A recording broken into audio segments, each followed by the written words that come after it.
మొగలాయిలు హిందువులు పెట్టే కష్టాలు చూడలేక జిజియాబాయి తన కొడుకు శివాజీకి విలువిద్యలు నేర్పించి వీరుల కథలు చెప్పింది.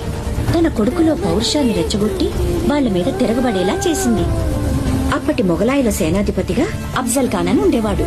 వాడు పొడుగ్గా 7 అడుగుల ఎత్తున రాక్షసుల్లా ఉంటాడు.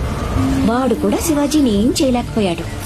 అందుకని సంధికని పిలిచి కౌగిలించుకున్నట్టు నటించి వీపులో కత్తితో పొడిచాడు. అమ్మో, శివాజీ చచ్చిపోయాడా? లేదురా, శివాజీకి ఉక్కు కవచం ఉంది. ఇనపగోళ్లతో అఫ్జల్ ఖాన్ గుండెని 2గా చీల్చేశాడు. అది చూసి జనం ఛత్రపతి ఛత్రపతి అని శివాజీని పొగిడారు. ఛత్రపతి అంటే ఏంటమ్మా? తన కోసం తను బతికేవాడు మనిషి, నలుగురు కోసం బతికేవాడు.